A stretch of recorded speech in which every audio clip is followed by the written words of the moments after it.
You know what's funny? Valentine's Day isn't all roses and chocolates for everyone. Some people see it as cursed. And if you're one of those who's been left wondering what really happens when the clock strikes midnight on Valentine's night, this story is for you. It all starts with a girl named Aisha, a hopeless romantic, much like many of us. Aisha had spent weeks planning the perfect Valentine's evening with her boyfriend, Adil. But when the day came, Adil never showed up. Her texts were left on read. Her calls went straight to voicemail. By 10 p.m., she was sitting alone at a candlelit table in their favorite restaurant. Aisha's heart sank as she watched the happy couples around her laugh and toast. But just as she was about to leave, her phone buzzed. It was a text from Adil. "Meet me at Blackwood Park, midnight. I have a surprise for you." Strange, right? Why would he want to meet her there? Blackwood Park wasn't exactly romantic. It was isolated, dark, and had a local legend about people vanishing there. But love makes us do irrational things. So, Aisha went. When she arrived, the park was completely empty. The only sounds were the rustling of trees in the cold February wind and the distant hoot of an owl. She called out, "Adil, are you here?" No answer. She walked deeper into the park, clutching her coat tightly. That's when she saw it, a heart-shaped balloon tied to a bench. Beneath it was a single red rose and a note.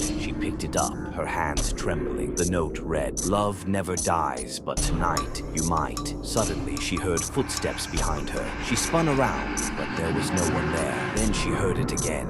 Louder this time, closer. Her breathing quickened as a shadow darted behind the trees. "Adil, is this some kind of sick joke?" she yelled, her voice cracking. But it wasn't Adil.